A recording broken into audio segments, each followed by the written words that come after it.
Good morning বন্ধুরা, কেমন আছো তোমরা সবাই? আশা করছি সবাই খুব ভালো আছো। Welcome back to our channel ঘরকন্যার ভ্লগ। গুড মর্নিং দিয়ে শুরু করলাম ঠিকই, কিন্তু যখন ভিডিওটা করা হয়েছে তখন কিন্তু গুড মর্নিং নয়, গুড ইভিনিং হয়ে গেছে। বাড়িটা দেখে অবশ্যই বুঝতে পারছো। তো প্রায় 4-5 মাস পর, বিয়ের পরে নেলের কাজ করছি। তো কার হাতে করছি? আমার ননদিনীর হাতে করছি। সকালবেলাও এসেছিলো, সকাল ঠিক না, দুপুরের দিকে। তো গল্প করতে করতে নেলের বিষয় নিয়েই একটা গল্প হচ্ছিল। তো তারপরেও চলে গেল। তো যাই হোক, বিকালবেলা ফোন করেছিল, আমি তখন ঘুমাচ্ছিলাম, তো ফোনটা ধরতে পারিনি। পরে কল ব্যাক করলাম, ও বললো নেল করবে।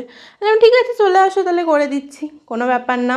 আর আমার কাছে যেহেতু সব প্রোডাক্ট আছেই, নিয়ে এসছি ওই বাড়ি থেকে, কোনো সমস্যা নেই। তো প্রায় 4-5 মাস পর বিয়ের পরে নেল করলাম।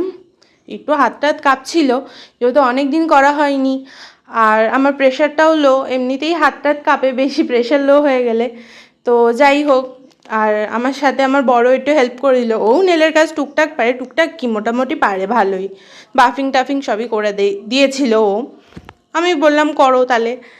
দিয়ে এই দেখো, দেখতেই পাচ্ছ নেলটা করলাম। কেমন হয়েছে তোমরা কমেন্টে জানিও। ওর তো খুব পছন্দ হয়েছে।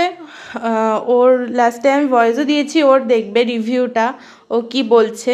আর তোমরাও কমেন্টে জানিও কীরকম কি হয়েছে না হয়েছে। তো ভাবছি আবার কাজটা শুরু করব।